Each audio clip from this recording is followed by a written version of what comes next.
My parents canceled my wedding to pay for my sister's third divorce, so I eloped and didn't tell them. 2 weeks before my wedding, I was addressing invitations when Mom called with news that made my blood run cold. "Honey, we need to talk about the wedding budget," she said in that careful tone that meant disaster was coming. Dad got on speakerphone. "Your sister needs help with her divorce lawyer. The custody battle is getting expensive." My sister Paige was divorcing husband number 3, a tech millionaire she'd married 18 months ago. She'd already burned through 2 previous divorces, each more dramatic than the last. The first involved a cheating scandal that made local news. The second ended when she threw his golf clubs off their penthouse balcony. "How much are we talking about?" I asked, though I already knew this would end with my wedding fund being emptied. "About 60,000, Dad said. She needs the best representation money can buy." My wedding budget was 62,000, the exact amount they'd promised me since I was 16. "What about my wedding?" I whispered. "Paige is family," Mom said. "She needs us right now. You and Dylan can have a small ceremony instead. Something intimate." Small ceremony meant courthouse wedding. No reception, no flowers, no photographer. It meant watching Paige get a third chance at happiness while mine got reduced to paperwork. "But she's had 3 weddings already,"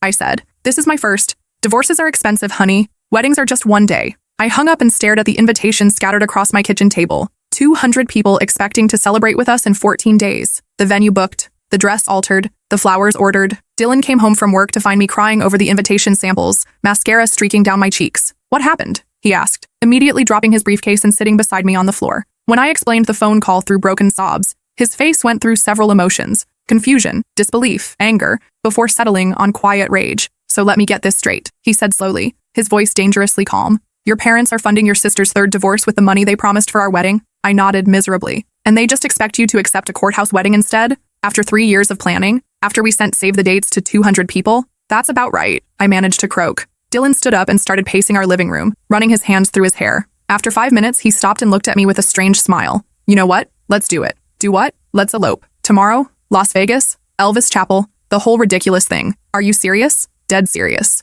"Your family wants to prioritize Paige's third divorce over our first marriage? Fine, but we're not having a courthouse wedding, and we're not waiting for them to decide when our happiness matters." The idea was completely crazy, impulsive, everything my methodical plan, everything an advanced personality usually avoided. But something about Dylan's fierce loyalty made my heart race with possibility. What about our families? What about the invitations? What about all the deposits we'll lose? "We'll deal with that later," he said. "Right now, let's focus on us, on what we want." The next morning, we boarded a flight to Vegas with our wedding rings and hastily packed suitcases. As the plane took off, I felt something I hadn't expected: relief. For the first time in weeks, I wasn't thinking about seating charts or vendor coordination or my mother's passive-aggressive comments about my dress choice. I wasn't thinking about Paige's drama or my parents' financial priorities. I was thinking about marrying the man beside me, the one who'd just proven he'd choose me over everyone else's expectations. We landed in Vegas at noon under a blazing desert sun. By 3 o'clock, we were married by an Elvis impersonator named Vernon in a chapel that smelled like artificial flowers and decades of desperate romance. It was tacky and spontaneous and absolutely perfect.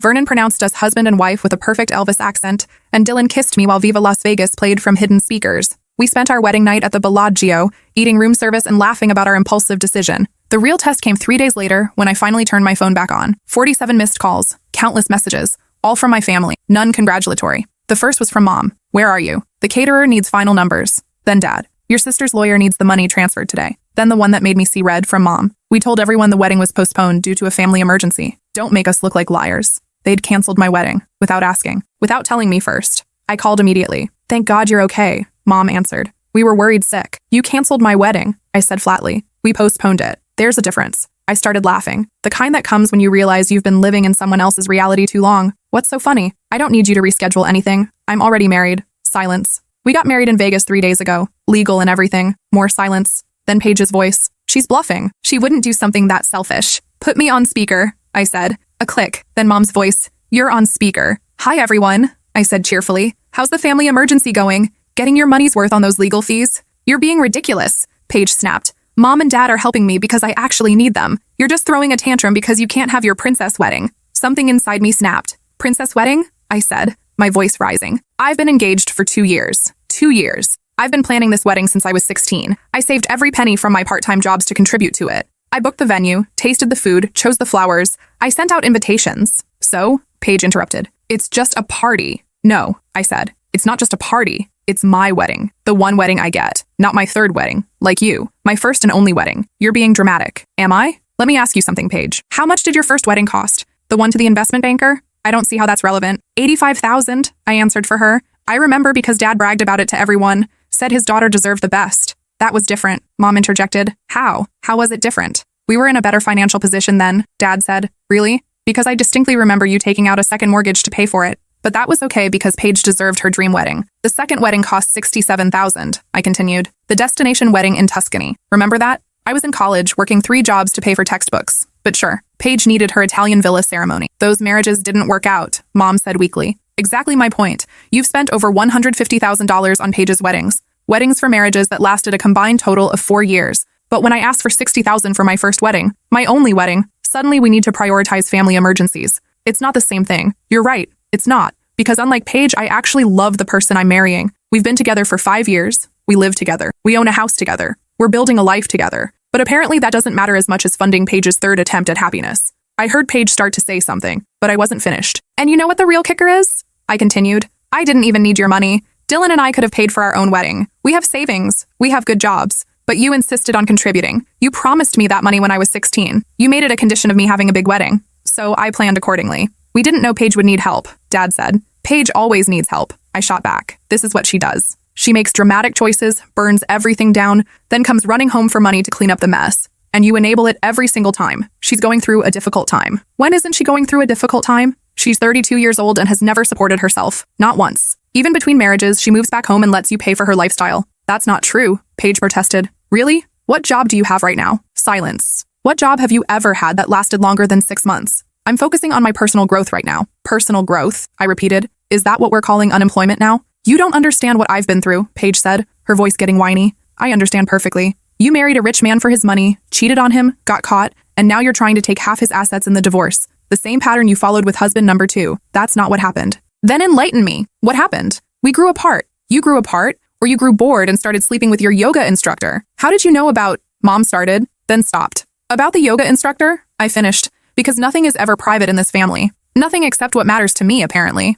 Look, Dad said, trying to regain control. What's done is done. You're married now. Congratulations. But we still need to help your sister through this difficult time. And I need to help myself through the difficult time of having parents who prioritize their problem child over their stable child, I replied. But unlike Paige, I don't expect you to fund my emotional recovery. What's that supposed to mean? It means I'm done. I'm done being the backup plan. I'm done being the reliable one who doesn't cause drama so I don't get attention. I'm done being overlooked every time Paige creates a crisis. You're not being overlooked, Mom said. Really? When's the last time you called me just to see how I was doing? When's the last time you asked about my job, my relationship, my life? When's the last time you prioritized something I needed over something Paige wanted? Silence. That's what I thought. We love you both equally, Dad said. No, you don't. You love Paige desperately and me conditionally. You love her chaos and my stability. But love isn't the same thing as respect. And you've never respected me enough to put my needs first. Not once. That's not fair, Mom whispered. Isn't it? Let me ask you something. If I had called you 3 weeks ago and said I was getting divorced, needed $60,000 for lawyers, and could you cancel Paige's wedding to help me? What would you have said? Silent. You would have said I needed to be responsible for my own choices. You would have said I shouldn't have gotten married if I couldn't handle the consequences. You would have said Paige's wedding was already planned and it wouldn't be fair to disappoint her guests. The silence stretched for nearly 30 seconds. Finally, Dad cleared his throat. So what happens now? Now nothing happens.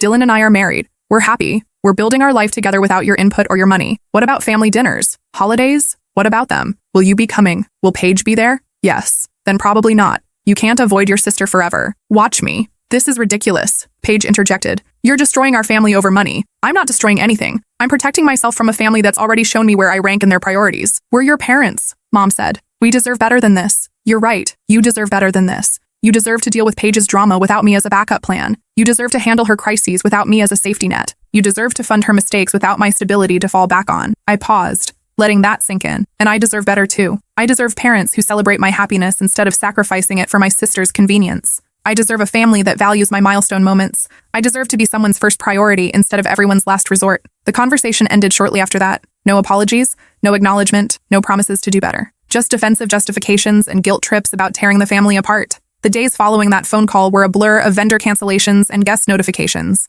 Dylan handled most of it while I processed what had just happened. Our florist was understanding but kept our deposit. The venue was less sympathetic. We lost the full amount. The photographer offered to do an engagement shoot instead, which felt absurd given we were already married. The hardest part was calling my best friend Miranda, who was supposed to be my maid of honor. I can't believe they actually did this to you, she said when I explained. I mean, I can believe it because I know your family, but still. The audacity. Are you mad that I eloped without you? Are you kidding? I'm proud of you. You finally chose yourself over their dysfunction. That conversation meant more to me than any family approval ever could. 3 months later, I heard through my aunt that Paige had lost the custody battle and most of her settlement to legal fees. The $60,000 had bought her exactly nothing except a prolonged court battle that ended with her ex-husband getting primary custody and her receiving minimal alimony. She'd moved back home within a week. Again, my aunt, Mom's sister Carol, called me directly with the news. "Your parents are beside themselves," she said. "The legal bills keep coming even though the case is over. Paige is back in her childhood bedroom acting like she's 16 again. How are they handling it financially? Not well. They're talking about taking out another loan against the house. Your father's talking about delaying retirement by 5 years."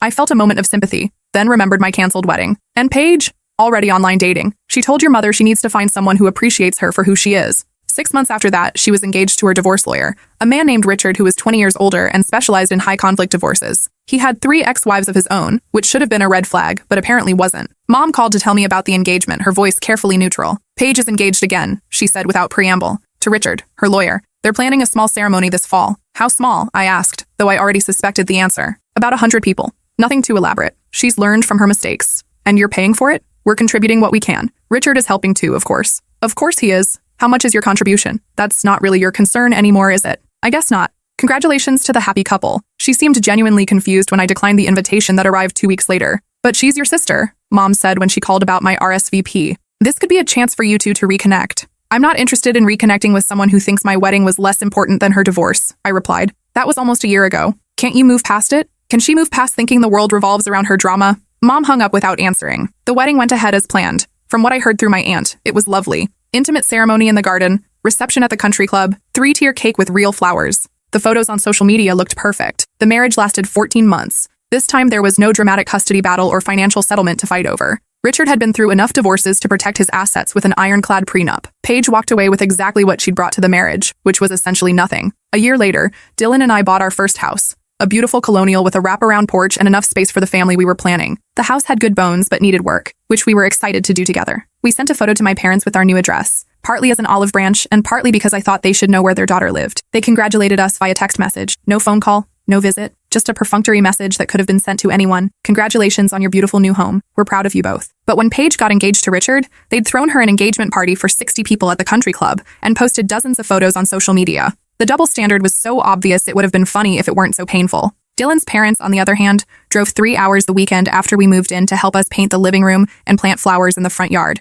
His mother brought homemade cookies and his father fixed our leaky bathroom faucet without being asked. This is what supportive family looks like, I thought as we sat on our new front porch that evening, exhausted but happy. 2 years after our Vegas wedding, Dylan and I had our first child, a daughter we named Grace, after my grandmother who'd always believed I could accomplish anything I set my mind to. My parents found out about her birth through Facebook because I'd stopped calling them with personal news months earlier. They sent flowers to the hospital with a card that said, "Congratulations on your beautiful family. We can't wait to meet our granddaughter." It was signed by both of them, but I recognized Mom's handwriting. They met Grace when she was 3 months old, during a brief visit that I arranged more out of obligation than desire. They cooed over her appropriately and took photos, but the interaction felt awkward and formal. More like distant relatives meeting a baby than grandparents bonding with their first grandchild. Mom kept trying to give me parenting advice I hadn't asked for, while Dad seemed uncomfortable holding Grace, as if he'd forgotten how to interact with babies. "You're so natural with her," Mom said, watching me nurse Grace. "I was terrible at breastfeeding with you girls. Had to switch to formula after a few weeks." It was the most personal thing she'd shared with me in years, and I felt a flicker of hope that maybe we could build something new. But then she added,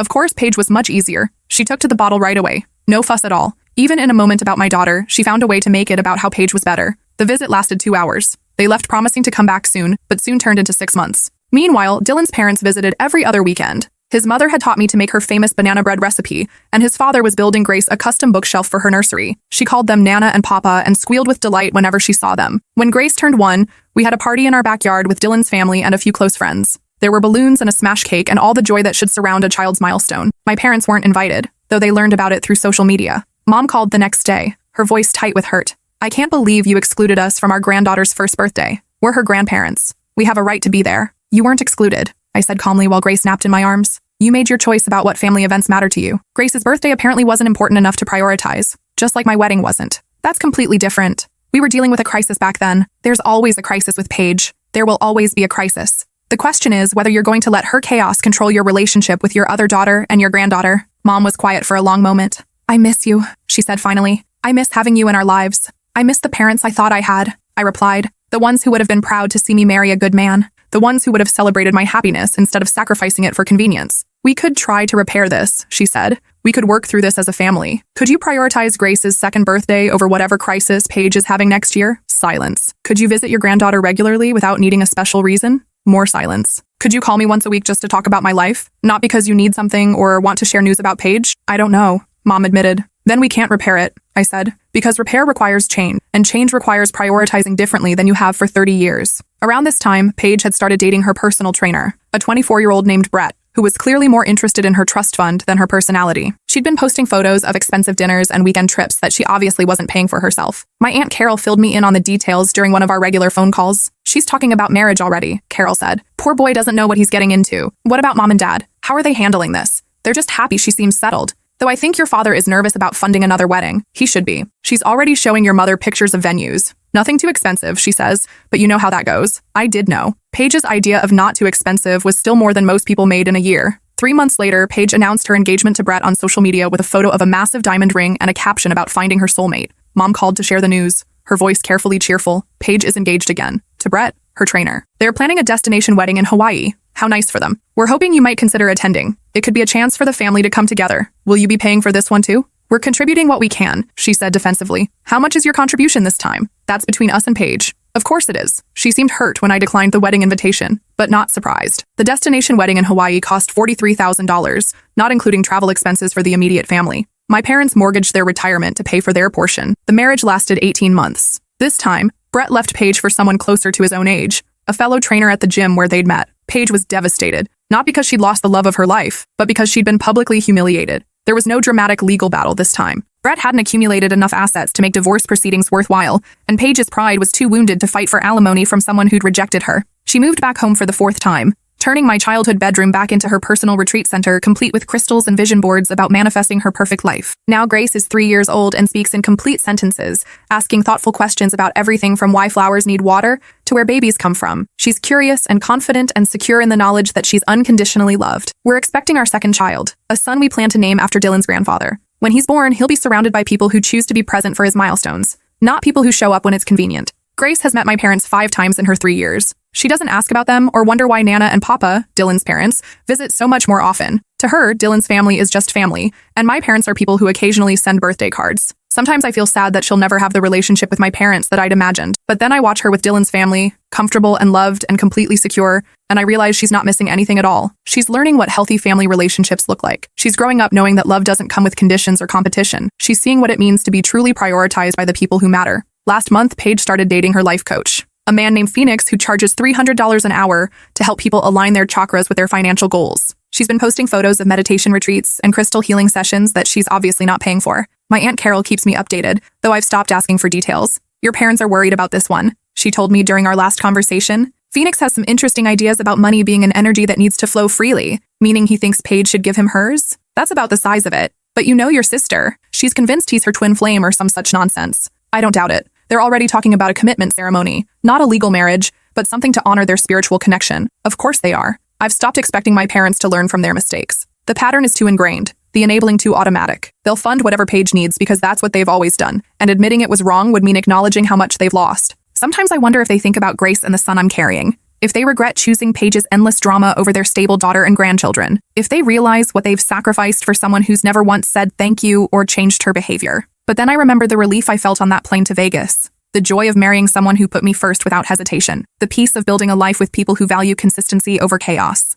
And I realize I stopped needing their approval the moment Vernon pronounced us husband and wife. Some people spend their entire lives trying to win their parents' love, adjusting their dreams and compromising their happiness in the hope that this time, finally, they'll be the priority. I spent 30 minutes in a Vegas chapel learning that I never needed their validation in the first place. The people who matter, Dylan, Grace, our son on the way, my chosen family, they see me clearly and love me consistently. They celebrate my successes without needing a crisis to motivate them. They show up for my happiness because they want to, not because they have to. That's what real family looks like, and I wouldn't trade it for all the wedding funds or conditional love in the world. Last week, I got a text from Mom. Paige and Phoenix are planning their commitment ceremony for next summer. It'll be small, she wrote, just immediate family. I hope you'll consider coming. I deleted the message without responding. Some bridges aren't worth rebuilding, especially when the other side is still burning down everything good that tries to cross it. My family now consists of people who choose me every day, not people who remember I exist when it's convenient. Grace will grow up knowing what that feels like. So will her brother. And that's worth more than any wedding my parents could have funded.